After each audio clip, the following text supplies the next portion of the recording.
शिष्टाशिनः सन्तो मुच्यन्ते सर्वकिल्बिषैः भुञ्जते ते त्वघं पापा ये पचन्त्यात्मकारणात् यज्ञशिष्टाशिनः सन्तो मुच्यन्ते सर्वकिल्बिषैः भुञ्जते ते त्वघं पापा ये पचन्त्यात्मकारणात् यज्ञशिष्टाशिनः सन्तो मुच्यन्ते सर्वकिल्बिषैः भुञ्जते ते त्वघं पापा ये पचन्त्यात्मकारणात्।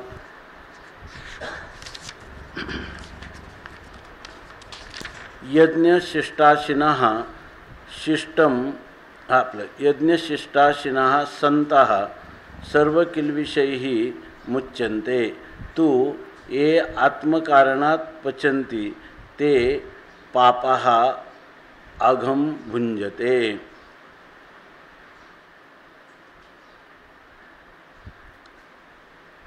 यज्ञशिष्टाशिनः म्हणजे यज्ञ करून त्याच्यामध्ये शिष्ट म्हणजे अवशिष्ट उर्वरित राहिलेलं जे अन्न आहे ते अशिनः म्हणजे खाणारे असे संत, त्यांना संत असं म्हटलं म्हणजे शिष्ट सभ्य पुरुष, की जे या ठिकाणी देवयज्ञ, पितृयज्ञ, मनुष्ययज्ञ, भूतयज्ञ आणि ब्रह्मयज्ञ हे पंचमहायज्ञ गृहस्थाला करणं आवश्यक आहे.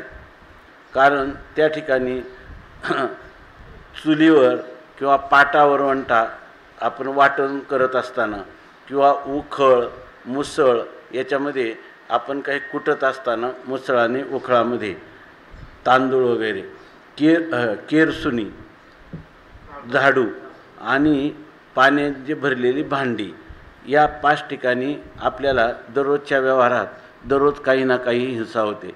उदाहरणार्थ चुलीवर स्वयंपाक करताना काही जीवजंतू मारले जातात, झाडताना, सारवताना, सडा सारवण करताना किंवा पाणी भरताना काही ना काही जीवजंतूची हत्या होते. आणि या 5 पदार्थांना हिंसास्थानं असं म्हणतात किंवा सुनास्थानं, म्हणजे काही ना काही हिंसा त्याच्यामध्ये घडतेच कितीही मनुष्याने प्रयत्न केला तरी. त्यामुळं ही जी पुरस्सर होणारी जी पापं आहेत ही त्या पंचमहायज्ञाच्या द्वारा त्या पातकांचा नाश होतो.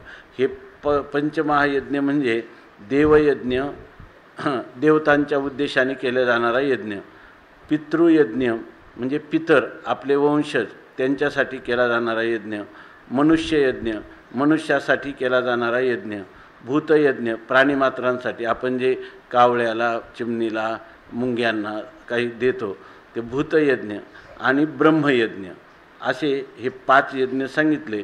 म्हणजे ह्या 5 यज्ञापासून होणाऱ्या ज्या हिंसा त्या हिंसांची निवृत्ती होते. आता त्यांनी सांगितलं की जे काही देवयज्ञ, पितृयज्ञ हे सर्व यज्ञ केले तर त्याच्यामधून यज्ञशिष्टाशिनः त्याच्यामध्ये अवशिष्ट राहिलेलं जे आहे त्याला अमृत असं म्हटलेलं आहे. जे अवशिष्ट राहील ते सगळे यज्ञ करून त्याला म्हणजे ते अमृत त्या अन्नाला अमृत असं म्हणतात. आणि ते अन्न खाणं हे ज्याचं शील आहे त्याला यज्ञशिष्टाशीही असं म्हणतात. असे जे सदाचार संपन्न गृहस्थ आहेत जे पंचमहायज्ञ रोज करतात, मनुष्ययज्ञ, देवयज्ञ, पितृयज्ञ हे सर्व भूतयज्ञ, ब्रह्मयज्ञ हे नियमाने करतात. अशा सदाचार संपन्न जे गृहस्थ आहेत त्या गृहस्थांच्याकडून हे चुल्ली काप, काय कंडणी, पेशणी असे जी पातकं आहेत, म्हणजे आपण हे आता सांगितल्याप्रमाणे झाडणं, सारवणं याच्यापासून उत्पन्न होणारी ही जी पातकं आहेत किंवा ह्या पंचहिंसा आहेत त्याकडून त्या पापापासून ते सर्व मुक्त केले जातात. कंडणी, पेशणी, चुल्ली, उदकुंभी आणि मार्जनी अशी ती 5 स्थानं आहेत. आणि जे लोक केवळ भुंजते ते त्वघं पापा हे जे लोक केवळ आपल्यासाठी अन्न शिजवतात आणि स्वार्थमय वृत्तीनं आपलं अन्न आपणच खातात, आपण शिजवून ते अन्न खात नाही. भगवान सांगतात ते अघम भुंजते, ते पापच भक्षण करीत असतात असं सांगितलेलं आहे. आता या ठिकाणी म्हणजे आपल्या संस्कृतीमध्ये केवळ जे काही आपण कृत्य करायचं आणि त्यापासून जे धनार्जन करायचं ते धन किंवा ते अन्न केवळ आपल्यासाठी मानणं आणि आपणच त्याचा भोग घेणं म्हणजे पातकी पुरुषाने पातकाचंच भक्षण करण्यासारखं आहे असं भगवान स्पष्टपणे या ठिकाणी सांगतात। यासाठी आता संत सम्राट माऊली या संबंधाने सांगतात की पाठीमागं सांगितलं जसं प्रत्येक पुरुषाचं कर्तव्य आहे की आपल्या स्वधर्माचं आचरण करणं।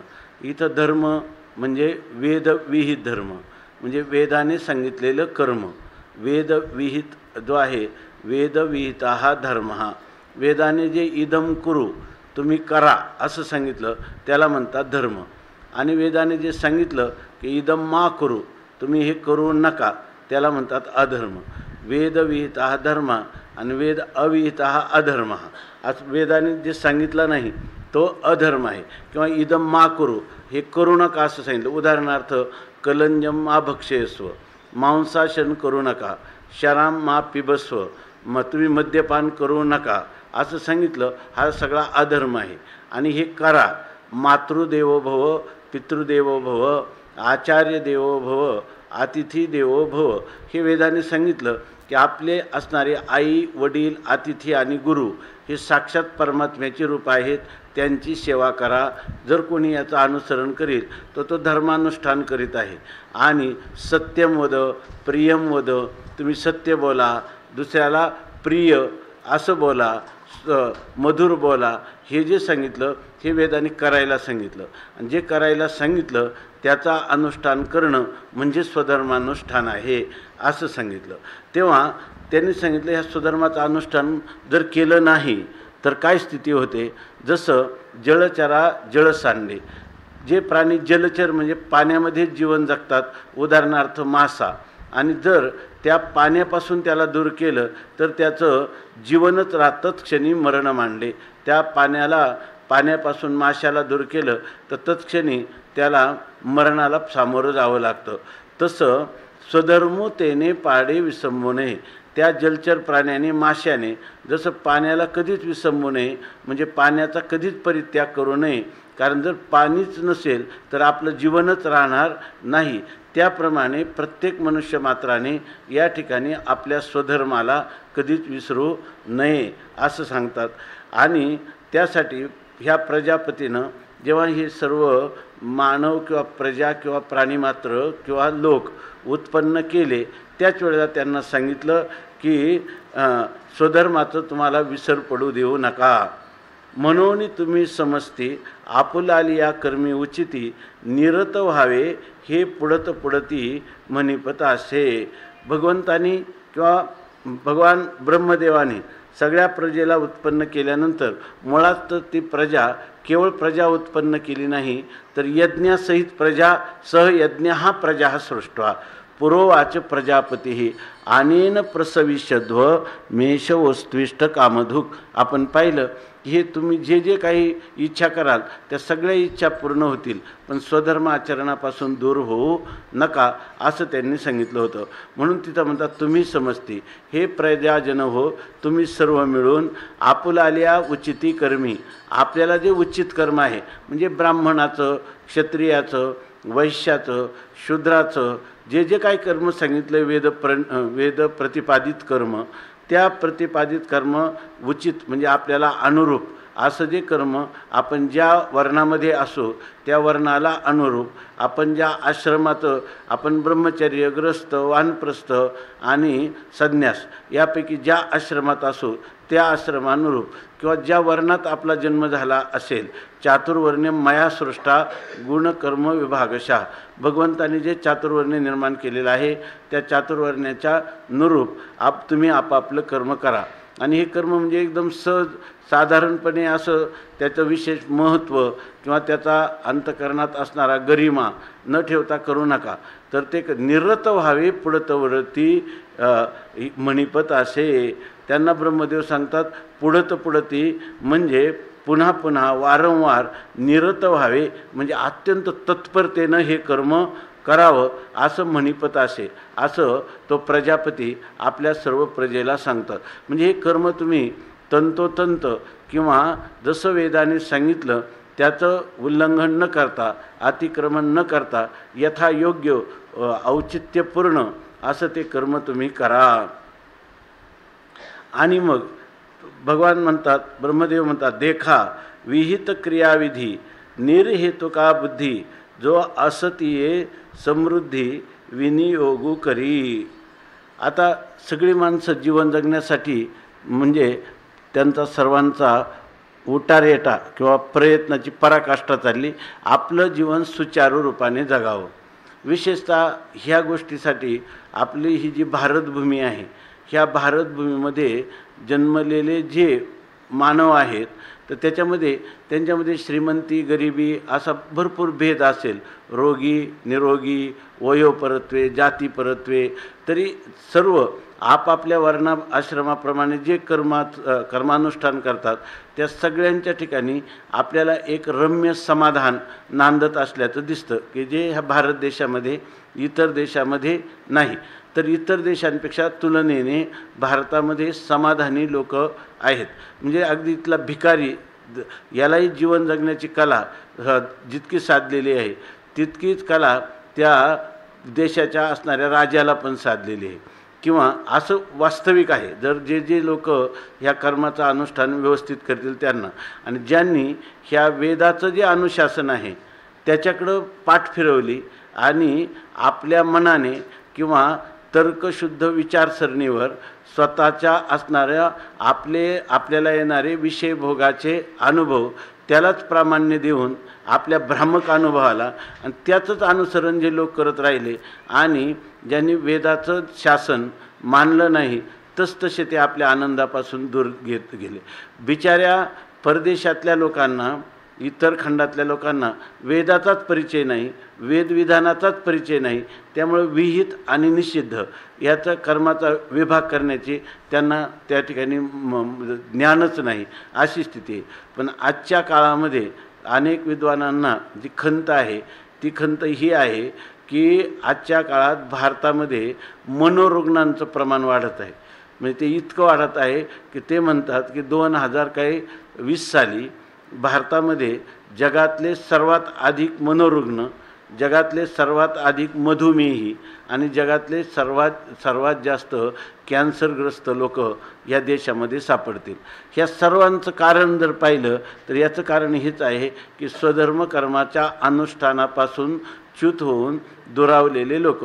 नाहीतर इथं ह्या आपण आपल्या वर्णाश्रमाचं करायचं, त्या जे असेल त्याच्यात समाधान मानायचं, असं समाधानी जीवन जगण्याची कला होती.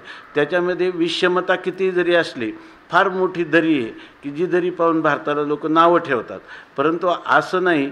त्याच्यामध्ये ऋषीमुनींनी ज्या परंपरा सांगितल्या किंवा ज्या प्रकारची आचारसंहिता सांगितली किंवा ज्याप्रमाणे भावनांचा विकास वेदाच्या आधाराने होतो किंवा बुद्धीचा विकास कोणत्या मर्यादेपर्यंत कोणत्या तत्त्वज्ञानाच्या म्हणजे वैदिक तत्त्वज्ञानाच्या म्हणजे औपनिषदीय प्रणालीच्या आधाराने करावा, ही जी गोष्ट आहे ती वेदांनी सर्व सांगितल्यामुळं आत्तापर्यंत सुचारू रूपाने सर्व भारतीय सामान्य माणसापासून तर श्रेष्ठ कोटीतल्या पुरुषांपर्यंत जीवनातल्या समाधानाची कला सर्व जाणत होते.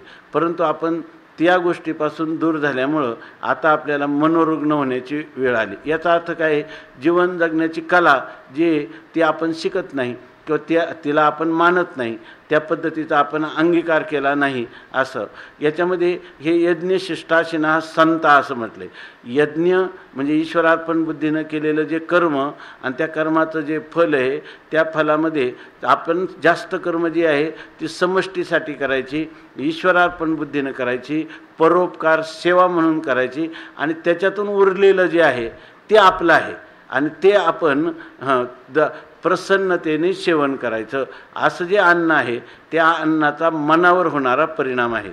उपनिषद सांगतं की खाल्लेलं अन्न, आता पुढं तोच विषय सांगणार आहे ते अन्न, जे अन्नाविषयी, की अन्न हे ब्रह्म आहे असं सांगतात.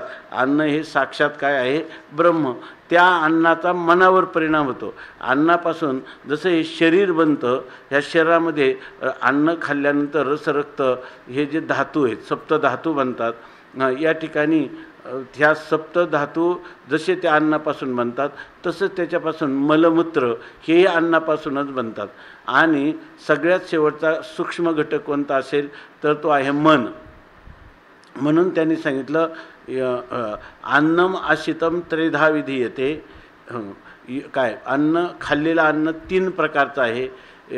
यो अनिष्टस्तन्मनः, जे सूक्ष्म आहे ते मन, मध्यमस्तन मांसम, आणि जे काही स्थूल भाग आहे अन्नाचा तो मलमूत्रापासून मलमूत्रादी उत्पन्न करतो. याचा अर्थ अन्नापासून जर मन होत असेल तर जैसे खाय अन्न तैसे होय मन, अशा प्रकारचा हा विचार वेदाने सांगितलेला आहे. ज्या वेळेला आपण अन्नाचं, अन्न एक साधारण भूक लागली म्हणजे तृप्तीचं साधन आहे असं जर मानायला लागलं तर आपण वैदिक जी विचार आहेत त्या वैदिक विचार किंवा वैदिक आचारसंहिता यांच्यापासून दूर जातो. वेदावर अत्यंत श्रद्धा किंवा वेदाला प्रबल प्रमाण मानून शास्त्रम तस्मात् शास्त्रम प्रमाणन्ते कार्याकार्य व्यवस्थित हो ज्ञात्वा शास्त्रविधानोक्तम कर्म करतो मिहारसी. वेद जो सांगेल त्याप्रमाणे. किती ज्ञानेश्वर महाराजांची वेदनिष्ठा आहे की ते म्हणतात की जर वेदाने सांगितलं, शास्त्र म्हणेल ते सांडावे. शास्त्र म्हणतं ही गोष्ट जीवाच्या हितावह नाही, त्याने त्याचा परित्याग करावा. तर ते राज्यही तृण मानावे. तर त्याला जरी राज्य असलं त्याच्या ताब्यात तरी त्याला त्यांनी गवताच्या काडीप्रमाणे मानावं. आणि घे म्हणितले या न म्हणावे विषयी विरुद्ध. आणि जर शास्त्राने सांगितलं की तुम्ही आता विष घ्या तर ते विष घेताना ते आपल्या जीवनाच्या विरुद्ध आहे असं मानू नये.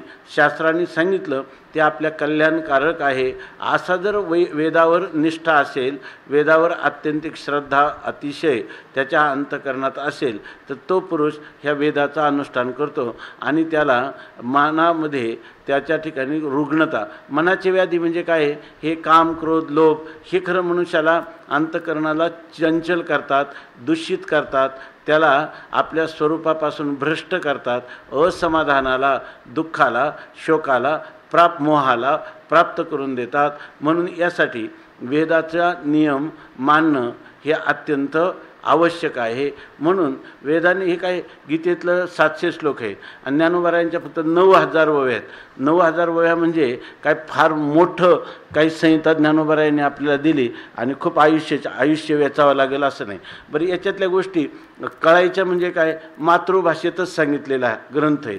त्याच्यातला थोडाफार शब्द आपल्याला कळणार नाही किंवा त्यांच्या भावाविषयी त्यांना नेमकं काय म्हणायचं त्या तात्पर्याविषयी कदाचित काही ठिकाणी निर्धार होणार नाही.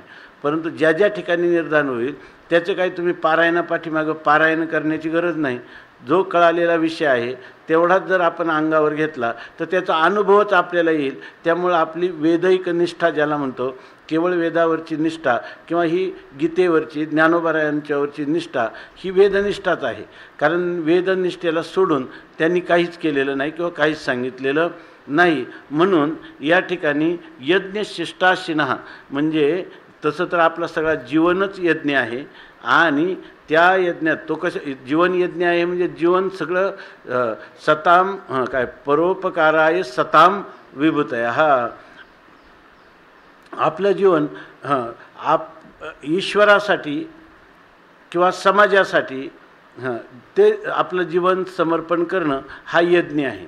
आणि त्याच्यामधून असं नाही सांगितलं की आपण उपाशीपोटी राहा, आपण कपडे घालू नका, आपण कोणत्याच प्रकारचे भोग भोगू नका, असं नाही. हा गृहस्थ धर्म जो आहे तुकाराम महाराजांचा आपण कालच आपण पाहिलं, जोडून या धन उत्तम व्यवहारे आणि उदास विचारे वेच करी. याचा अर्थ तुम्ही त्याचा भोग घ्या पण कसं राहून, उदास म्हणजे याच्याविषयी तुम्ही लोभी होऊ नका, याच्यामध्ये ह्या भोगांमध्ये तुम्ही लोलूप होऊ नका.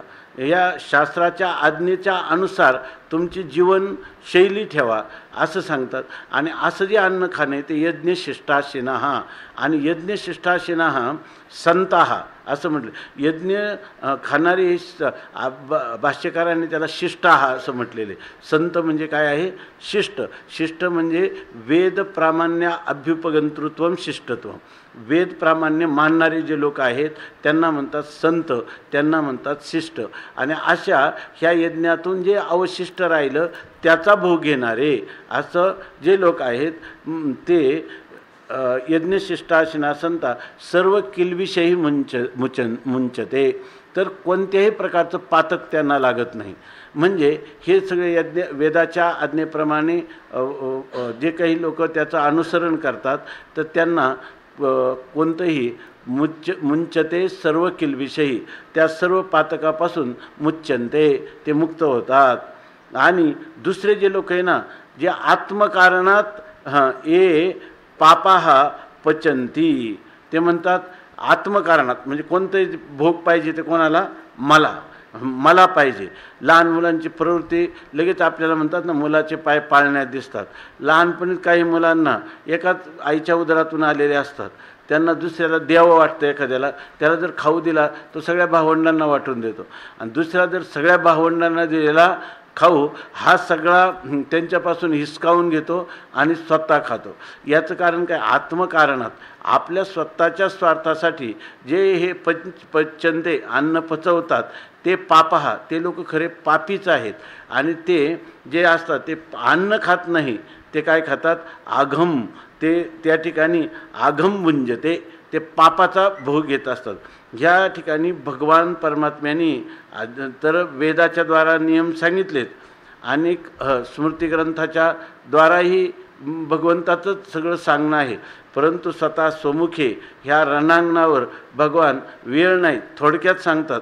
जर तुम्हाला कळालं की आपल्या स्वार्थासाठी आपण करतो तर ते तुम्ही पाप खात असता, दुसऱ्यासाठी करत असता तर तुम्ही पापातून मुक्त होत असता, असं एवढे. आता हा विचार जर माणसाच्या बुद्धीवर आरूढ झाला तर हा विचाराची काय फार वारंवार पारायण करण्याची गरज आहे का? फक्त ते अनुष्ठानात आणण्याची गरज आहे?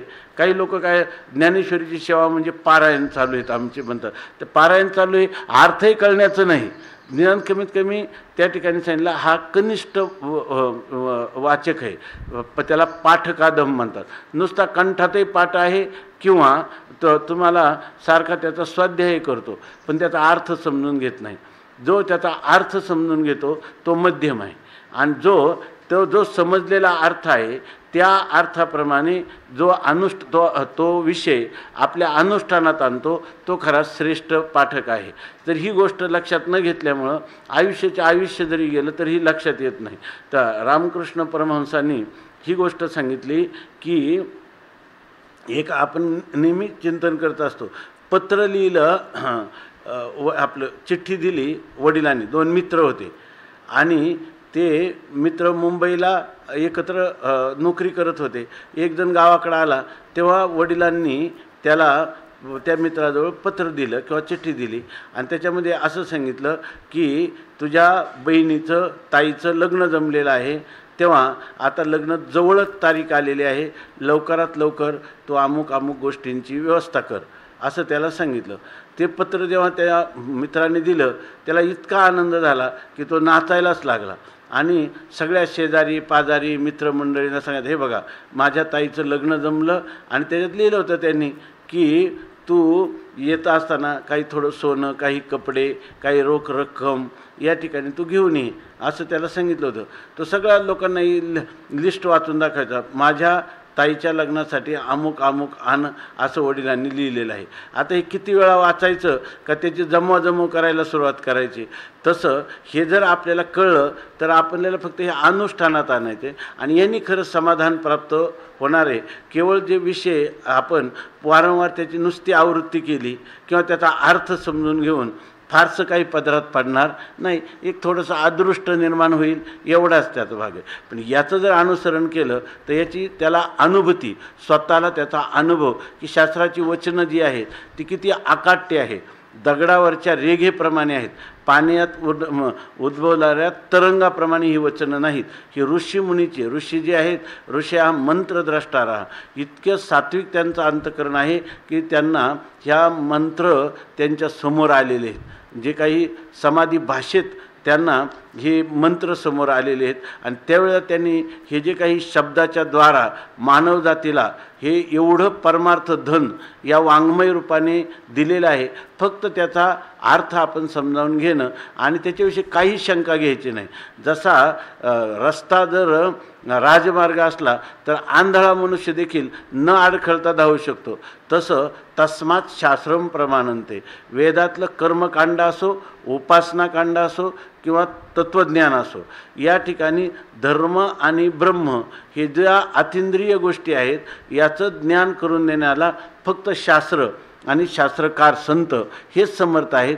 त्यांच्यावर फक्त विश्वास ठेवायचा. महाजनो गतः येन सहा पंथा, अशा प्रकारचं हा विचार आपल्याकडं आता वेद ज्यांना माहीत नाही त्यांच्याकडं मानवी बुद्धीतून स्फुरण होऊन ह्या विचाराच्या जवळ जायला लागले की हे सगळे जे संपत्ती आहे ती संपत्ती आपल्यासाठी नसून आपल्या देशासाठी, आपल्या बांधवांसाठी आहे, आपल्या शेजाऱ्यासाठी आहे आणि तिचा विनियोग झाला पाहिजे. आणि नाही तर त्याच्यापासून स्वार्थी मनुष्यांचा समूह एकत्र आल्यावर त्यांचं आपापसातच युद्ध होतं आणि ते परस्परांना मारतात. म्हणून या ठिकाणी लोकशिक्षणामध्ये सर्वांनी एकमेका साह्य करू आणि अवघे धरू सुपंथ, अशा प्रकारचे लोक. म्हणून आपल्या लोकांनी काय केलं, समाज सुखी का राहत नाही संघटना, त्यासाठी युनो स्थापन केली. त्या लोकांना काय वेदाच्या आधारात घ्यायची गरज नाही वाटली.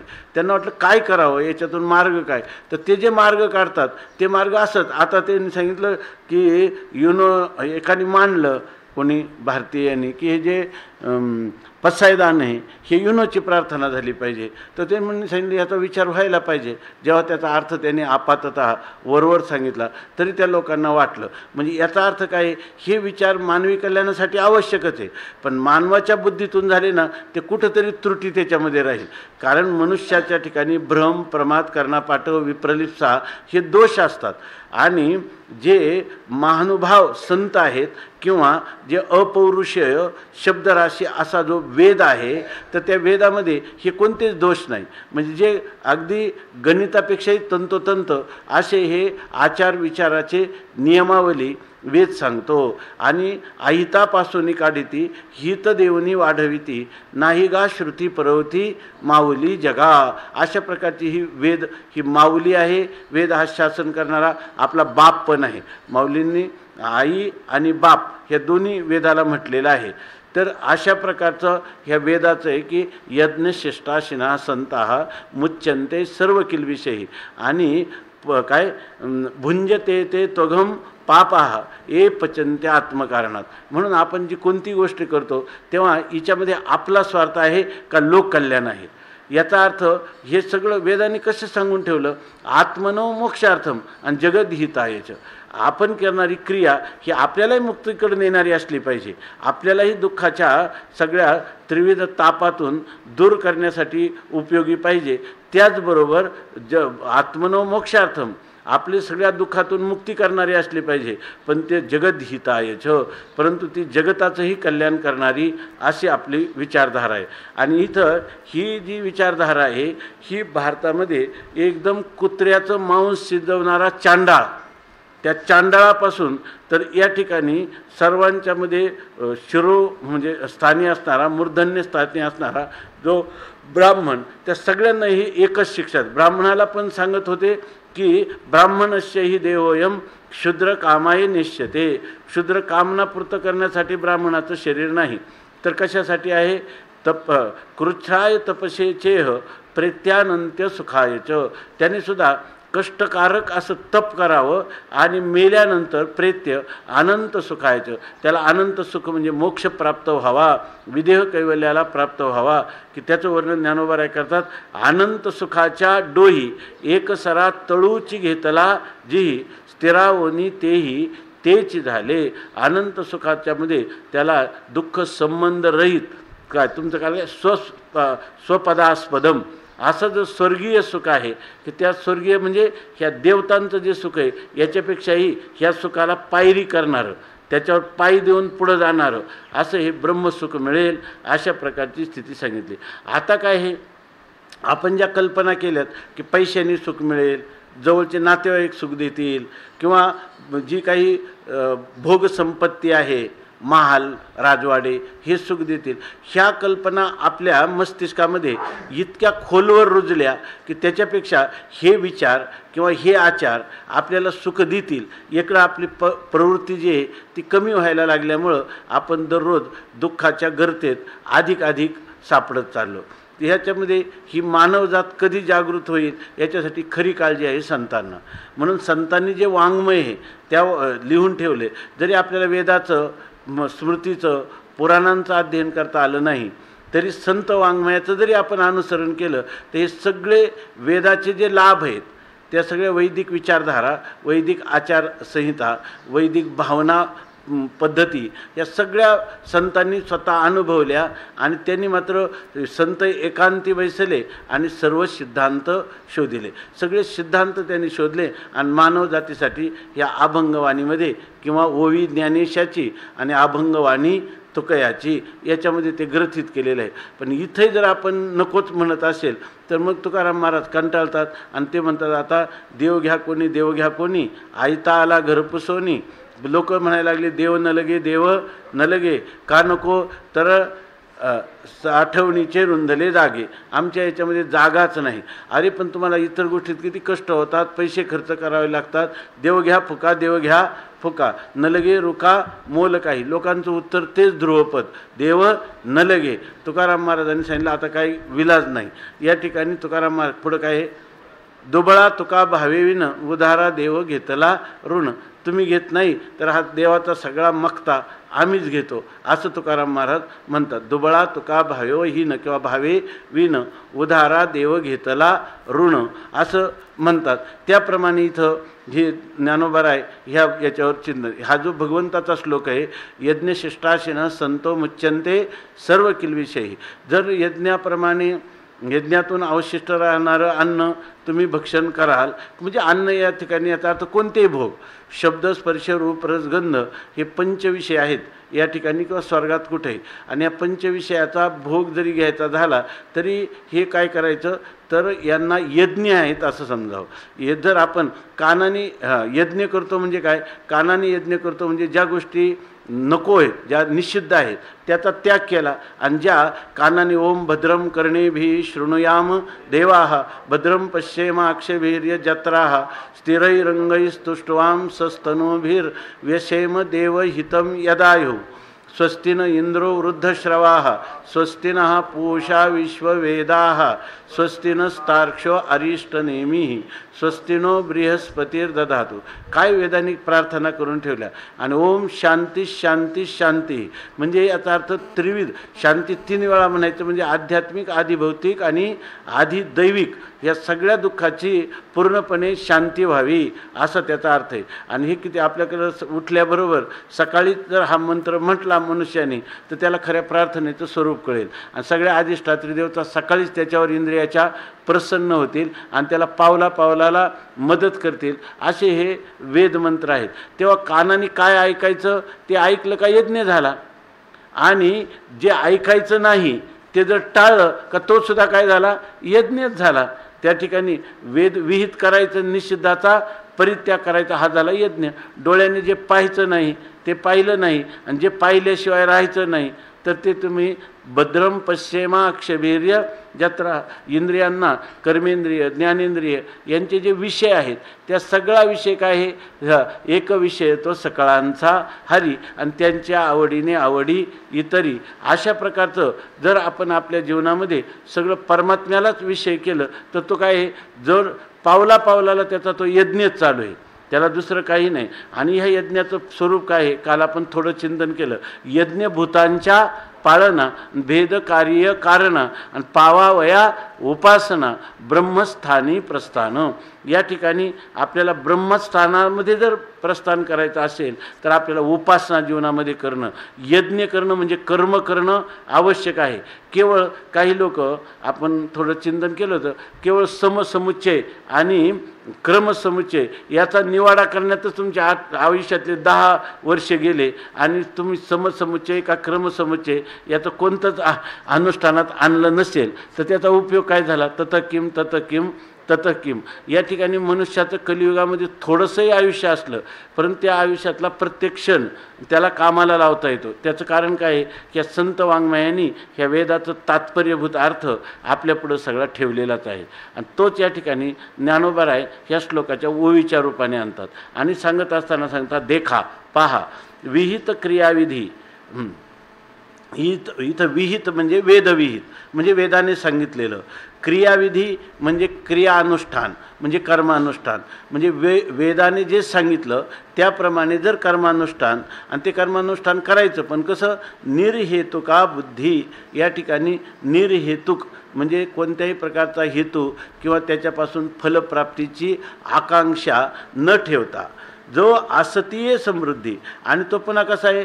जे आता एखादं यज्ञ आहे आणि ते करण्यासाठी लागणारं धनद्रव्यादी आपल्याजवळ नसेलही, पण याचा अर्थ ते नसेल तर तो मला तो यज्ञच करता येणार नाही असं नाही.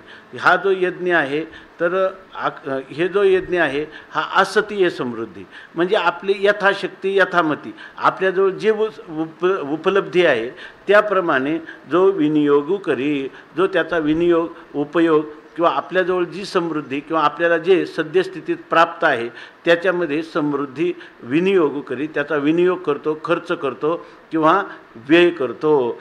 जोडून या धन उदास काय उत्तम व्यवहारे आणि उदास विचारे वेच करी. आता याचा विनियोग करायचा म्हणजे काय? तर या ठिकाणी जो गुरु गोत्र अग्नी पूजी अवसरी भजे द्विजी निमित्तादिकी यजी पितरोद्देशे. याच्यामध्ये महत्त्वाच्या गोष्टी सांगितल्या की आपल्याला आपल्या जीवनामध्ये जे मार्गदर्शक संत आहेत त्यांना गुरु असं जर आपण अगदी आपाततेचा विचार केला तर त्यांची काही पूजा सेवा आपल्याला व्हायला पाहिजे. गुरु. दुसरं सांगितलं गोत्र, जे आपले वंश परंपरेतले असतील किंवा आपले ज्ञाती बांधव असतील तर त्यांचेही आपल्याकडून काही त्यांच्यासाठी परोपकार घडला पाहिजे म्हणून गुरुपूजी गोत्र हे त्यांचं पूजन आहे. हे जे आपल्या वंशामध्ये असणारे जे पूर्वज आहेत त्यांचं पूजा करणं हे आपलं परम कर्तव्य आहे आणि ते वेदाने सांगितलेलं आहे. गुरु गोत्र. नंतर अग्नी. आपण अग्नीचं पूजन दररोज अग्नीमध्ये आहुती देणं हे आपल्याकडून घडलं पाहिजे तर अग्निपूजी. आता हे अग्नी म्हणजे इंद्रियाची अधिष्ठात्री देवता जी आहे तर त्या देवतांच्या मध्ये जे अग्नी ही वाणीची देवता आहे म्हणजे त्याची पूजन करणं म्हणजे आपल्या वाणीला जे सांगितलं ना की माऊलींनी सांगितलं आटू वेगू विंदाणू आशा शंका प्रतारणू हे साही अवगणू वाळिले संन्यासिले हे संन्यासिले अवगणू जिया वाचा. हे आपण आढ्यतापूर्ण बोलणं, दुसऱ्याचं दुखावण्यासारखं बोलणं, वेगाने बोलणं, धूर्तपणाने बोलणं, अंतकरण दुखवणारं बोलणं हे जे बोलणं आहे हे जर टाळलं तर हा सुद्धा काय झाला? अग्नीला हवं नाही म्हणजे आपल्या वाणीला. त्यांनी सांगितलं आपली वाणी आपलं कर्म आपण संग्रह आपण आपल्याला झालेलं ज्ञान किंवा आपण साठवून आपल्याकडे केलेली काही पदार्थांचे संचय किंवा साठवणूक हे सगळं जे आहे हे सगळे यज्ञामध्ये आपल्याला यज्ञामध्ये त्याला परिवर्तित करता येतं. आणि गुरु गोत्र अग्नी पूजी आणि अवसरी भजे द्विजी किंवा प्रसंग पडला तर तो काय करतो? अवसरी म्हणजे ज्या वेळेला एखादा काल येतो की ज्यामध्ये हे एखादा ब्राह्मण क्षत्रिय किंवा वैश्य हा संकटात सापडलेला आहे किंवा द्विज शब्दाचा केवळ ब्राह्मण असाही अर्थ घेतात आणि काही लोक द्विज म्हणजे हे 3 वर्णांना उपनयन संस्काराचा अधिकार असल्यामुळं त्यांना द्विज असं म्हणतात. तर अवसरी एखाद्या वेळेस संकट काळ आला तर तो त्यावेळेला संकट काळात पाहत नाही. जसं एखादा पुरात वाहणारा मनुष्य किंवा अग्नी सापडलेला मनुष्य तो मनुष्य ब्राह्मण आहे का क्षत्रिय आहे त्याचं स्पर्शास्पर्श असा विचार केला जात नाही. त्याप्रमाणे जो मनुष्य दुःखाने पिडलेला गांजलेला आहे, किंवा आपण तुकाराम महाराजांनी सांगितलं, जसा एखादा मनुष्य खूप पिडलेला गांजलेला संकटात सापडलेला आहे, तेच संकट आहे असं नाही. जे का रंजले गांजले त्याशी म्हणे जो आपुले, तोची साधू ओळखावा देव तेथेची जाणावा.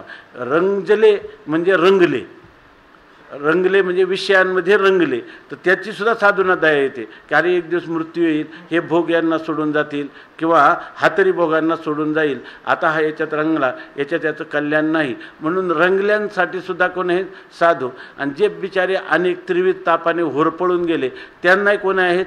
साधूच आहे. म्हणून या ठिकाणी गुरु गोत्र अग्नी पूजी आणि अवसरी भजे द्विजी. द्विजी भजे म्हणजे त्या द्विजांची तो सेवा करतो.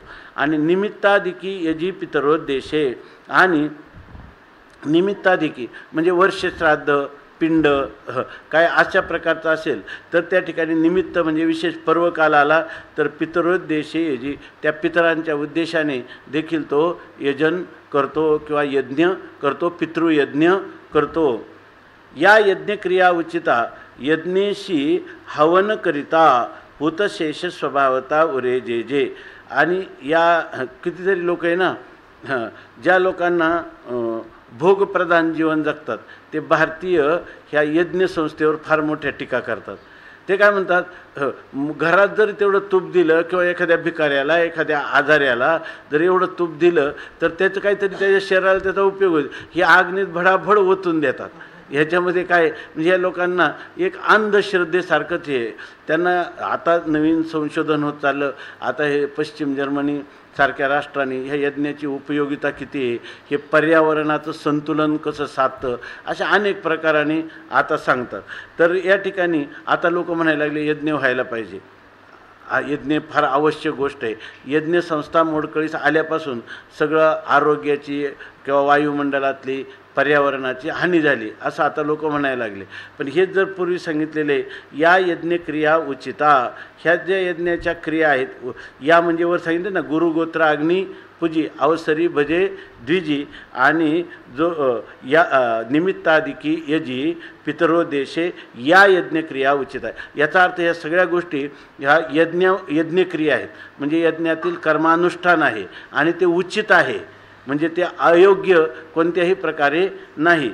त्यात पण याच्यामध्ये हवन करताना कसं यज्ञेशी हवन करिता आपण आहुती देतो, म्हणजे त्या अग्नी म्हणजे आधिभौतिक अग्नी आहे आणि त्याच्यामध्ये तुम्हाला घृतादिकांच्या आधिभौतिक वस्तीचं हवन करताना बाहेरून प्रतिकात्मक जरी दिसत असलं तरी या ठिकाणी ते कोणाला दिसतं, ते यज्ञेशी, यज्ञो वै विष्णू, हा जगदात्मा जगताचा अंतरात्मा नियंता असणारा परमात्मा त्या यज्ञेशी, त्या यज्ञ पुरुषाला उद्देशून हवन चाललेलं आहे.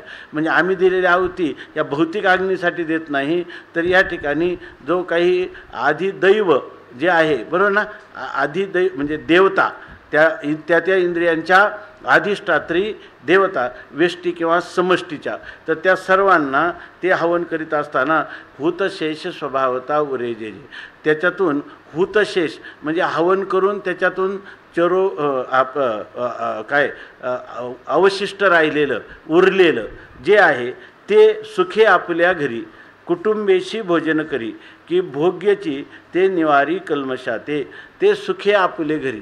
मग आता यज्ञ हवन केलं आणि त्याच्यातून जे अवशिष्ट राहिलं ते अवशिष्ट राहिलेलं जे आहे ते हुत स्वभाव होता आणि ते स्वाभाविकपणे, नाहीतर असं नाही उरवायचं. स्वामी महाराज सांगायचे की ते यज्ञ करून आपल्याला पुन्हा काही शिल्लक राहतं पाहिजे म्हणून आपल्याला पुढं त्यात भोग होईल म्हणून त्याचं काही काढून ठेवायचं अगोदर, तर ते नाही. हुतशेष स्वभाव होता, स्वाभाविक सहजच जे अवशिष्ट राहील ते सुद्धा किती शिल्लक राहील ते त्याच्यामध्येच सांगितलेलं आहे की यथाशक्ती यज्ञ करायचा असं सांगितलं. गणेश्वर शास्त्रीजी सांगत असतात किमान ज्याला यज्ञ करायचा त्याला तो यज्ञक्रिया पार पडल्यानंतर जर 2 वर्षाचं त्याच्या सर्व कुटुंबियासहित आणि काही अतिथी घरी आले तर त्यांचं पोषण होईल एवढं गृहीत धरूनच यज्ञ करायला सांगितलं, नाही तर त्याच्यात दोष लागतो. दुसरे गणेश्वर शास्त्री सांगतात तुमच्याजवळ काही नाही मग कर्ज करायचं आणि मग तुम्हाला परोपकाराच्या किंवा यज्ञाधिक करायचं, हे मान्य नाही, शास्त्राला हे मान्य नाही. तर हुतशेष स्वभावता, त्याच्यातून सहज जे उर्वरित राहील ते सुखे, आणि ते सुखाने आपुले घरी म्हणजे आपल्याच घरामध्ये आनंदाने, परंतु ते पुन्हा आपल्या घरामध्ये स्वतः केवळ वेष्टीसाठी नाही, कुटुंबेशी भोजन करी, त्या कुटुंबातल्या असणाऱ्या सगळ्या सभासदासहित त्याचा भोजन करतो किंवा त्याचा उपभोग घेतो. आता अशा वेळेला मग हाय माणूस इतरही लोक जे शास्त्राज्ञाला मानत नाही ते अन्न वगैरे पदार्थांचं भोग घेतातच किंवा शब्दस्पर्शादी विषयांचा भोग घेतात आणि हाही भोग घेतो. पण ते म्हणतात या ठिकाणी असा यज्ञाच्या द्वारा अवशिष्ट राहिलेलं सर्वांसाठी समष्टीसाठी उपयोग करून, त्याच्यामध्ये तर असं लिहिलं आहे नाथ महाराजांनी भागवतामध्ये, इतरांना जेव्हा तो देतो ना त्याच वेळेला तो स्वतः उपाशी नाही राहत. तो म्हणतो इतर जसे आहेत ना दान करण्याला योग्य, किंवा तर मी जर उपाशी राहिलो मी असाच कृपापात्र आहे ना, म्हणून जसं त्या भावनेने त्यांना देतो त्याच भावनेने आपण पण खातो. आपण काही लोकांनी एक आता भक्ती सिद्धांतामध्ये काही लोक असे की आता रंतीदेव आहे, ते रंतीदेव किती 36 दिवस उपाशी राहिले, परंतु त्या 36 दिवस उपाशी राहिल्यानंतरही मिळालं ते त्यांनी खाल्लं नाही, ते सुद्धा त्यांनी आलेल्या अतिथीला दिलं, ब्राह्मणाला दिलं, चांडाळाला दिलं, अशी उदाहरणं आहेत. परंतु ही जी यज्ञसंस्था आहे याच्यामध्ये नियमाने असं सांगितलं नाही. नियम असे आहेत की त्यांनी इतरांना देत असताना त्याच्यामधला एक काय त्याला म्हणतो एक ग्राहक आपणच आहोत, म्हणून त्या ठिकाणी मी हे केलं वगैरे अभिमान नाही, हे सगळं इतरांसाठी केलं. तसंच हा सुद्धा एक त्याच्यातलाच भाग आहे, यालाही भोजन वगैरे द्यायचं म्हणून त्यांनी आपण आता तसं मनुस्मृत्यादी ग्रंथामध्ये नुसतं दान हा विषय जेव्हा सांगितलेला आहे तर त्यावेळेला त्यांनी सांगितलं की त्याच्यात 10 म्हणजे 100 रुपयातला 10वा भाग हा त्या सर्वांना द्यायचा आणि मग राहिलेले 90 भागा आपल्याला ठेवायचे. हे सर्वसाधारणपणे असं आहे. हे म्हणजे सामान्यरित्या असं आहे. उदाहरणं तुम्हाला तुम्ही सर्वस्व पण देणारी उदाहरणं आहेत, अर्ध देणारी उदाहरणं आहेत, पण खरी जर समाजव्यवस्था टिकवायची असेल तर त्याने कमीत कमी 10% त्याच्या संपत्तीचा व्यय हा सत्कारणासाठी झाला पाहिजे. याच्यामध्ये सुखे आपल्या घरी कुटुंबेशी भोजन करी की भोग्यची ते निवारी कल्मशाते.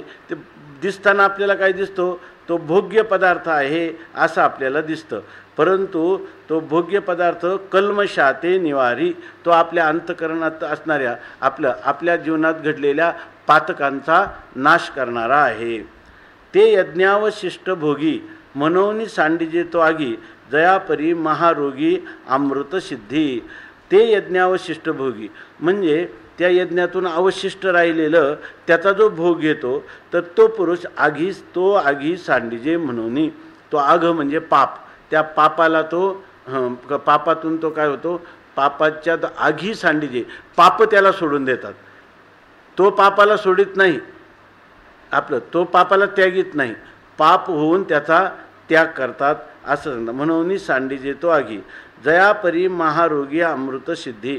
ज्याप्रमाणे हे जे महान रोगी एखाद्याला रोग झालेला असेल किंवा महारोग झालेला असेल, कुष्ठ वगैरे आपण म्हणतो, किंवा महान व्याधी झाला असेल, तो अमृत सिद्धी सांडिजे. जर त्याला अमृताचा प्राप्ती झाली तर महान असणाऱ्या व्याधी त्याला सोडून जातात.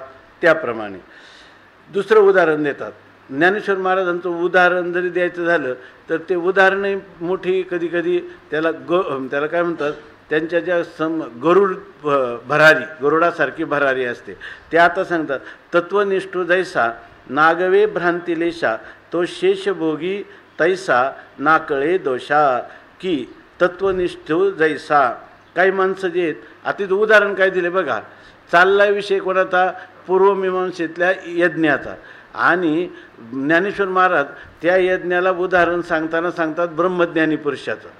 ब्रह्मज्ञानी म्हणजे आपल्या संस्कृतीमध्ये ब्रह्मज्ञानाचं दृष्टांत द्यावा अशा प्रकारची महान ही संस्कृती आहे, ज्याच्यामध्ये कर्मकांड सांगताना काय ब्रह्मज्ञानाचा दृष्टांत द्यावा. इतके सहज आपल्या घराघरामध्ये याची एक काळ असावा की ज्या काळामध्ये कोणतंही उदाहरण सांगितलं तर कोणाला कळावं.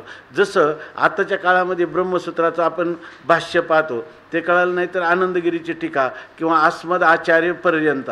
परंतु जर आपण भामती टीका पाहायला गेली, भामती टीकेत तत्त्वज्ञान आहे, ब्रह्मसूत्राचं भाष्याचं भाष्य आहे, आणि ते करत असताना उदाहरणं दिलेत पूर्वमीमांसेची, आणि ती उदाहरणच कळत नाही. सिद्धांत कळतो, बरोबर आहे ना, सिद्धांत कळतो पण दृष्टांतच कळत नाही. पण एक काळ इतका समृद्ध होता जसा भामतीकारांचा किंवा इथं ज्ञानोबारायांच्या समोर असणारं समाज जीवन, त्याच्यामध्ये दृष्टांत देतात ब्रह्मनिष्ठेचा आणि सांगतात कर्मनिष्ठा, बरोबर आहे ना.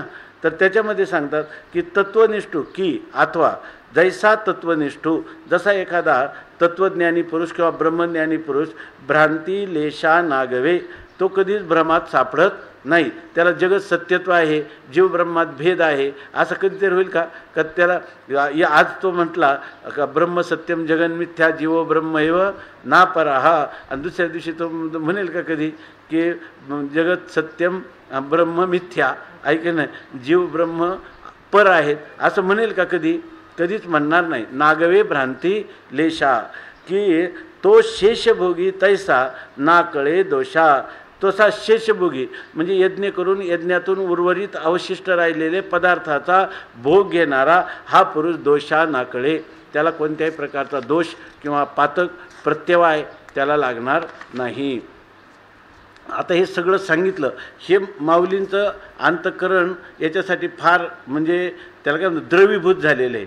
माऊली म्हणतात ही अशी स्थिती आहे म्हणून, म्हणून स्वधर्मे जे आर्जे, जे आपण आपल्या स्वधर्माने वर्णाश्रम धर्माचं अनुष्ठान करताना आर्जे म्हणजे जे आपल्याला मिळतं ते स्वधर्मेची विनियोगे. काही जर माणसांनी स्वधर्मानुष्ठान करून मिळवलं आणि त्याचा वेध जो आहे त्या संपत्तीचा अधर्मानुष्ठानामध्ये करायचा नाही. स्वधर्मेची आर्जे, स्वधर्मानेच मिळवायचं, आणि स्वधर्मेची विनियोगी जे, आणि स्वधर्माच्यासाठीच किंवा स्वधर्मात सांगितलेल्या मार्गाप्रमाणे नियमाप्रमाणे ते विनियोगी जे ते उपयोगात आणावं, खर्च करावा किंवा त्याचा वेच करावा. आणि मग उरे ते भोगीजे संतोषेची, म्हणजे या ठिकाणी आपण दान देतो ते दानसुद्धा सात्विक दान आलं पाहिजे तर त्याचा विनियोग झाला, आणि याच्यातून मग जे उर्वरित राहील ते भोगीजे संतोषेचे, त्याचा आपण भोग घ्यावा. माऊलीने एक एक पदच अशी योजून ठेवलेली, मग त्याचा भोग घ्यावा. तो भोग कसा घ्यावा? संतोषेशी, अत्यंत संतुष्टप्रमाणे. जे आपल्याला मिळाले त्याच्यावर अर्धपोटी असेल तरीसुद्धा त्याच्यामध्ये काही संतोष वाटावा. मी पापाचं खात नाही, मी या ठिकाणी धर्माचं खातो आहे, धर्माने हे मला दिलेलं आहे, हे मला माझ्या असणाऱ्या शारीर बलाने मनोबलाने यांनी पण मला हे दिले नाही. हा ईश्वराचा प्रसाद मी भक्षण करीत आहे. तो काही असू द्या पण तो ईश्वराचा प्रसाद आहे. हे वाचोनी पार्था राहतो नये अन्यथा, आईशी आद्य हे कथा श्री मुरारी सांगे. हे वाचोनी, हे जी नियम पद्धती आहे हिच्या वाचून म्हणजे हिच्या पेक्षा वेगळ्या रीतीनं, हे पार्था, हे अर्जुना, राहतो अन्यथा राहतो नये. अन्यथा म्हणजे दुसऱ्या प्रकाराने राहतो नये म्हणजे वागू नये. म्हणजे ही जी नियमावली आहे ना, ह्या नियमावलीचं माणसाने कधीच उल्लंघन करू नये. राहतो नये अन्यथा आईशी, अशा प्रकारची आद्य हे कथा श्री मुरारी सांगे. ही आद्य कथा म्हणजे काय? ही सनातन परंपरेनं आलेलं हे कर्मयोगाचं रहस्य ही कथा आहे. केन प्रकारेनं कथा कोणत्या प्रकाराने आहे हे सांगणारा कोण आहे? त्या मूर राक्षसाचा वैरी असणारा, नाश करणारा असा परमात्मा. हे तुमच्या आसुरी संपत्तीचा नाश करून तुम्ही दैवी संपत्तीचा अंगीकार करून स्वधर्म कर्माचा अनुष्ठान करून उर्वरित राहिलेला जो भाग, शेष भाग तो खाल्ला तर तुम्हाला पातक लागणार नाही, असं भगवान श्रीकृष्ण परमात्मा कोणा याला त्याला सांगत नाही, पार्थाला, पृथापुत्र कुंतीपुत्र अर्जुन त्याला सांगत आहेत. याचा अर्थ हे असा आहे की तू माझा एकदम जवळचा आहेस म्हणून तुला मी हे रहस्यात्मक अशी आचाराची पद्धती तुला सांगत आहे.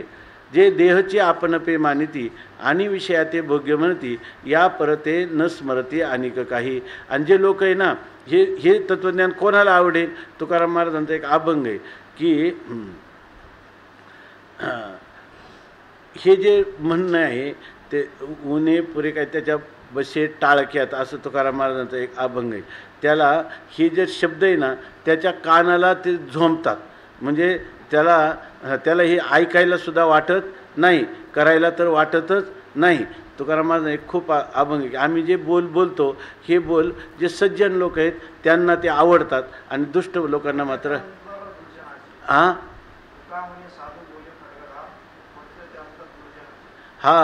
तुका म्हणे साधू बोले खड्गधार, तलवाराच्या धारेसारखं बोलतो. तीक्ष्ण उत्तरे आणि हाती घेऊनी बाण फिरे, नाही बीड भार. तुका म्हणे साना थोर, परंतु पुढं काय खोचते अंतर दुर्जनाचे. दुर्जन मनुष्याला मात्र त्याच्यापासून काही त्याच्या अंतकरणाला वेदना होतात. असंच एक अभंग आहे. दुसरा एक अभंग आहे छोटा. या परते न स्मरते अनेक काही.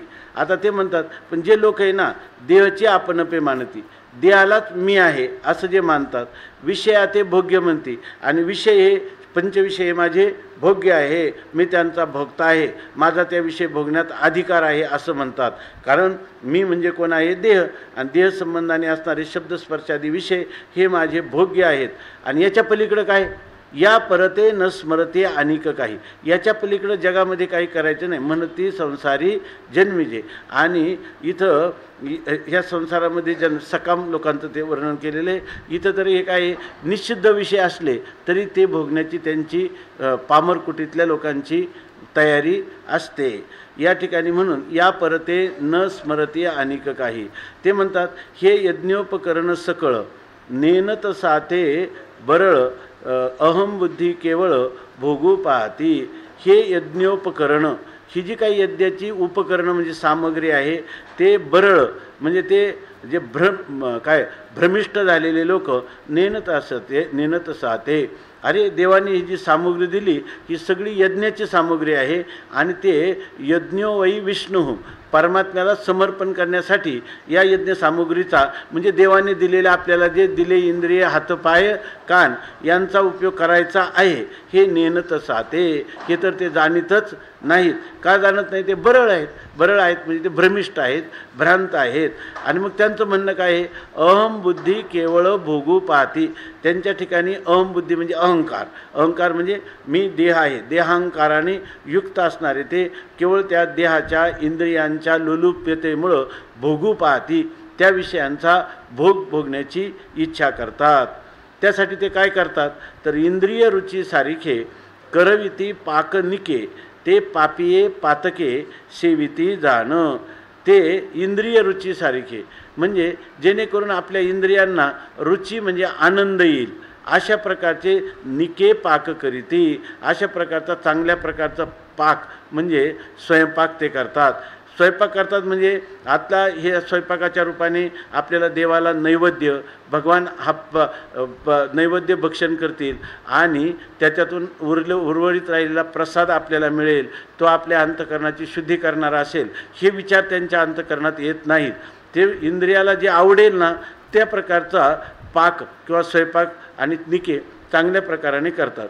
ते मग आता त्यांनी इंद्रियांना आस्वादन देणारा स्वयंपाक केला, चांगल्या प्रकारे केला आणि तो खाल्ला, तर ते म्हणतात त्यांनी तो स्वतः केलेला पाक किंवा अन्न खाल्लं नाही, ते पापी आहे, ते स्वतः पापी लोक आहेत. याचा अर्थ आपल्याला ज्याचे दिले त्याशी आणि पावे फळं आपणाशी.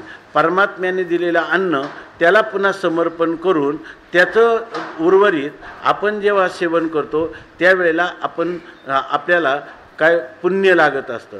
आणि ज्या वेळेला हे ईश्वराला समर्पण न करता आपण ते भोग्य म्हणून त्या अन्नाचं ग्रहण करतो त्यावेळेला ज्ञानोबाराय म्हणतात ते पापी आहे, ते पापी लोक आहेत. आणि पातके सेविती जाणं, ते पातकांचं पापाचंच सेवन करतात, पापच खातात.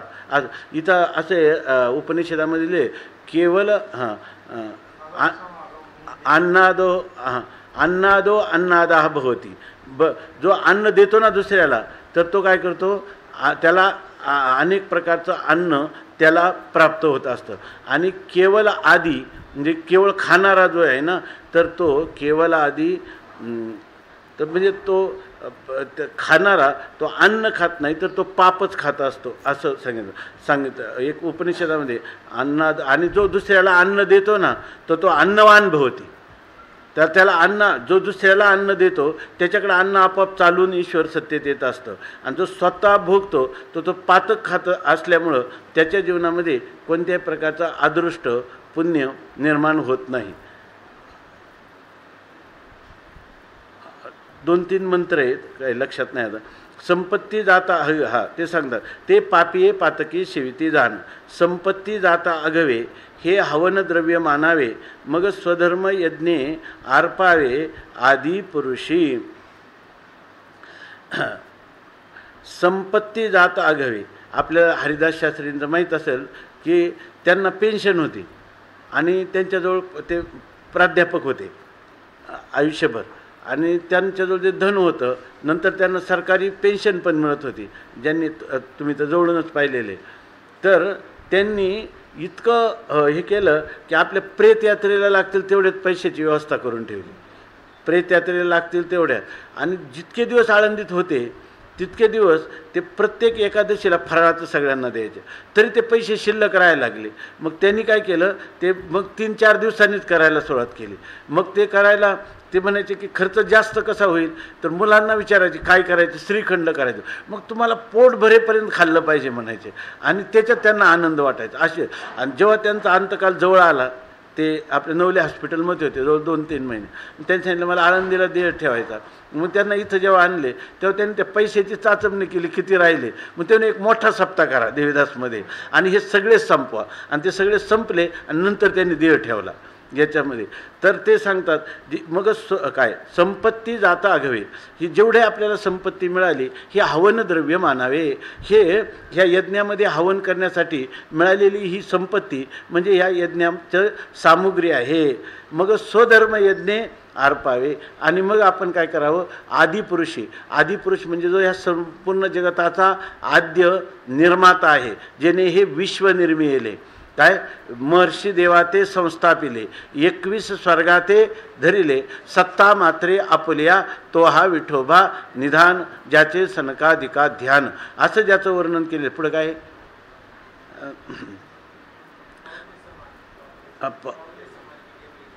ह्याच्यात नाही, ते हे नाही याच्यातच हे पुढं पाऊले समान, मला तर वाटतं ते दुसरं आहे होते आश्चर्य एखादं. स्वधर्म यज्ञे आर्पावे आदिपुरुषी, ते संपूर्ण जगताचा जो आद्यपुरुष म्हणजे परमात्मा, त्या परमात्म्याला समर्पण करावं असं खरं व्हायला पाहिजे. पण हे सांडोनिया मूर्ख आपण पेया लागी देख, निपजविती पाक नानाविध. हे मूर्ख म्हणजे खरं शास्त्र हृदय न जाणणारा, त्याला काय म्हणतो शास्त्र अनभिज्ञ, असं पण मूर्ख शब्दाची अर्थ करतात. तर हा जो मूर्ख आहे तो हे सांडोनिया या सगळ्या गोष्टींचा त्याग करतो, ज्या करायला पाहिजे त्यांचा सांडोनिया म्हणजे त्याग करतो. आणि देख पहा आपण या लागी नानाविध पाक निपजविती, आणि आपल्या स्वतःला तृप्ती होईल, आपल्या जिभेची तृप्ती होईल यासाठी नानाविध अनेक प्रकारचे पाक तो करतो. म्हणजे अनेक प्रकारचं अन्न शिजवतो, सगळं अन्न शिजवतो तो आपल्या स्वतःच्या तृप्तीसाठी.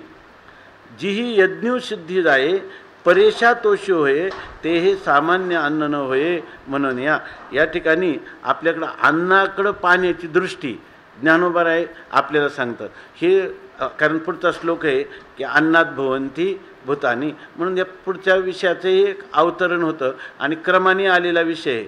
ते म्हणतात वास्तविक आहे नानाविध पाक करतात, परंतु ते कोणासाठी करतात, आपल्या स्वतःच्या जिव्हेची तृप्ती व्हावी किंवा इंद्रियांचं आस्वादन, इंद्रियांची तृप्ती व्हावी याच्यासाठी करतात. परंतु जीही यज्ञसिद्धी जाये परेशा तोषू होय, ते हे सामान्य अन्न न होय म्हणून म्हणतात. परंतु ज्या अन्न आहे त्यांनी यज्ञशुद्धी जाये, तेच अन्न जर आपल्याकडे पद्धत आहे ना की आपण ज्या वेळेला अन्नभक्षण करतो त्यावेळेला ते भगवंताला नैवेद्य दाखवतो आणि नंतर त्याचं प्रसाद म्हणून आपण भक्षण करतो. आपलं म्हणजे दररोज किंवा अग्निमला हे अर्पण करतो. त्या ठिकाणी आपण ज्या चुलीमध्ये स्वयंपाक करतो अग्नीलाही अर्पण करतो. ज्याचं आपण साह्य घेतलं त्याचं सगळ्याचं उत्तराई व्हावं हा कृतज्ञतेचा संदेश देणारी ही सनातन भारतीय वैदिक परंपरा आहे. त्यानुरूप ह्या सगळ्या गोष्टी होतात की यज्ञसिद्धी जाय, त्याच्यामुळे यज्ञ सिद्ध व्हावा आणि परेशा तोषी होय. आणि परेशा म्हणजे या संपूर्ण परमात्म्याला देखील त्याच्यापासून आनंद मिळावा असं जर आहे. म्हणजे ज्याच्यामध्ये आपण भक्षण केलेलं आज्ञा आपल्याकडे संन्यास आहे तर त्या संन्यासाला असे आहे की त्याला अग्नीमध्ये आहुती देता येत नाही कारण अग्नीला स्पर्श करायचा नाही. मग तो ते घास घेतो त्याच्याचबरोबर ओम प्राणायाम स्वाहा व्यानाय स्वाहा असं म्हणत असतो संन्यासी. म्हणजे संन्यासीसुद्धा अन्नग्रहण करताना यज्ञ करत असतो. ज्याला अग्नीमध्ये हवन करण्याचा अधिकार नाही तरीसुद्धा त्याच्यासाठी नियमावलीमध्ये तो अशा प्रकाराने म्हणत असतो. म्हणजे याचा अर्थ आहे की जीही यज्ञसिद्ध जाये, यज्ञसिद्धीला जातो म्हणजे यज्ञाचं अपूर्व निर्माण होतं आणि परेशा तोष होय आणि परमात्म्याला सुद्धा काय होतं संतुष्टता प्राप्त होते. असं जे अन्न त्याला समर्पण केलं असता ते हे सामान्य अन्न न होय. तेव्हा हे अन्न सामान्य नव्हे की अन्न म्हणजे काही सामान्य गोष्ट असं समजू नका. त्या म्हणून या म्हणून मग असं आहे सामान्य नाही म्हणून काय करायचं हे न म्हणावे साधारण. अन्नाला साधारण कधीच म्हणू नये किंवा ते भोग्य आहे म्हणून म्हणू नये. भोगत्याची वतनदारी आहे असं पण समजू नये. हे ब्रह्मरूप जाणं. आपण म्हणतो ना ब्रह्मार्पणम आपण जेवताना जे मंत्र म्हणतो अन्नाला किती मोठं आपण हे करतो की यत करोशी यदश्नाशी यज्जु होशी ददाशी यत तपस्यशी कौंतेय तत्कुरुष्व मदर्पणम अहम वैश्वानरो भूत्वा प्राणिनाम देहमाश्रितः प्राणापान समायुक्त पचाम्यन्नम चतुर्विधम ब्रह्मार्पणम ब्रह्महवीर ब्रह्माग्नौ ब्रह्मनाहुतम ब्रह्मैव तेन गंतव्यम ब्रह्मकर्म समाधिना असं आपण म्हणतो. किंवा ओम सहनावतु सहनौ भुनक्तु सवीर्यम करवावही तेजस्विनावधीतमस्तु मा विद्विषावही. जेवण करतो आणि त्याच्यात हे मंत्र म्हणतो आहे की नाही. उदरभरण नो हे जाणीजे यज्ञ कर्म असं हे अन्न आहे. म्हणून आता बरेचसे जे अन्नातून जे व्याधी होतात अन्नात आपण काय म्हणतो पथ्याच्या अपालनापासून तर त्याच्यामध्ये ही जी धारणा आहे ही धारणेने घेतलेला जो ग्रास आहे तर तो ग्रास माणसाला बऱ्याचशा व्याधीमुक्त करायला उपयोगाला होईल. जर हे वैदिक पद्धती आता आपण तेवढं त्याच्या अनुष्ठानात आणत नाही म्हणून त्याची जी दुष्फल आहे ती आपण भोगतो. वास्तविक असं जर म्हटलं तर ते अन्न कसं काय त्याच्यापासून होणाऱ्या कोणत्या पेशीला ते घातक होईल होणारच नाही. जीही यज्ञसिद्धी जाये परेशा तोष होय ते हे सामान्य अन्न न होय म्हणून या हे न म्हणावे साधारण. अन्नाला साधारण म्हणू नये. अन्न ब्रह्मरूप जाणं. अन्न हे साक्षात परमात्म्याचं स्वरूप आहे. कारण का परमात्म्याचं वर्णन करताना काय म्हणता तुम्ही अन्न ब्रह्मरूप कसं काय तर त्याचं आता पुढं तर चिंतन येणार आहे. आणखीन एक रामकृष्ण मिशनचे सार्वजनिक गीतेचा संदेश म्हणून त्यांनी काही चिंतन लिहिले स्वामी रंगनाथानंदांनी. तर त्याच्यामध्ये त्यांनी बऱ्याच ठिकाणी वैज्ञानिक गोष्टी सांगितलेल्या आहेत. आणखीन अनेक शास्त्रज्ञांनी या ठिकाणी विज्ञान आणि अध्यात्म यांचा कसं सामंजस्य आहे समन्वय आहे याच्याविषयी विचार केलेला आहे. इथं म्हणतात हे न म्हणावे साधारण. याला साधारण म्हणू नये. अन्न ब्रह्मरूप जाणं. अन्न हे काय आहे ब्रह्मरूप आहे. आता तुम्ही म्हणाला अन्नाला ब्रह्मरूप कसं म्हणता. ब्रह्माचं आणि अन्नाचं काय कुठं तरी होतं का. आणि इथं तर विधान केलेलं आहे अन्न ब्रह्मरूप जाणं असं विधान केलेलं आहे. तर जर बारकाईनं पाहिलं तर खरं विज्ञान कोण आहे उपनिषद हेच खरं विज्ञान आहे. वेद विज्ञान खरं वेद विज्ञान आहे. तर त्यांनी ब्रह्माचं स्वरूप सांगताना काय केले येतो वा इमानी भूतानी जायन्ते येन जातानी जीवंती यत प्रयंत्याभिसमिशंती तद्विजिज्ञासस्व आणि तद्ब्रह्मेती असं सांगितलं. ज्याच्यापासून हे सर्व उत्पन्न झालं ज्याच्यावर हे राहतं ज्याच्यात हे लीन होतं. व कोणत्या उपनिषद मला वाटतं तैत्तिरीय उपनिषदामध्ये तैत्तिरीय उपनिषदामध्ये आलेला आहे विषय की याच्यामध्ये ही सर्व उत्पत्ती कशी झाली आणि यात ही जे विषय आहे याचं विशेष विवेचन तिथं आलेलं आहे. आपण ब्रह्मसूत्राधिकाचं चिंतन करताना येतं हे. तर याच्यामध्ये असं सांगितलं, हे न म्हणावे साधारण. यतो वा इमानी भूतानी जयंती, तसंच ज्याच्यापासून उत्पन्न होतं त्याला ब्रह्म म्हणतात. अन्नापासून होतात की नाही, अन्नाने जगतात की नाही, आणि शेवटी अन्नामध्ये जातात की नाही. सगळे याच्यामध्ये जर जात असतील तर अन्न हे ब्रह्मरूप नाही तर काय. हे या ठिकाणी केवळ अशी तुलना केली किंवा रूपक केलं नाही, तत्वताचं हे अन्न हे ब्रह्मरूपच आहे. म्हणून म्हणतात हे न म्हणावे साधारण, अन्न ब्रह्मरूप जाण, जे जीवन हेतू कारण विश्वाया. कारण जीवन हेतू म्हणजे शरीर धारण करणाऱ्याला, जगण्याला कारणच कोण आहे, यया विश्वा, हे अन्न आहे असं सांगतात. आता का बरं एवढे अन्नाचं महत्त्व केलं? कारण हे प्राणी मात्रच अन्नापासून उत्पन्न होतात असा भाग पुढं सांगणार आहे. अन्नात भवन्ति भूतानि पर्जन्याद अन्न संभवः जन्यो यज्ञ कर्म समुद्भवः. अन्नात भवन्ति भूतानि पर्जन्याद अन्न संभवः यज्ञात भवति पर्जन्यो यज्ञ कर्म समुद्भवः. अन्नात भवन्ति भूतानि पर्जन्याद अन्न संभवः यज्ञात भवति पर्जन्यो यज्ञ कर्म समुद्भवः. पुंडलीक वरदा.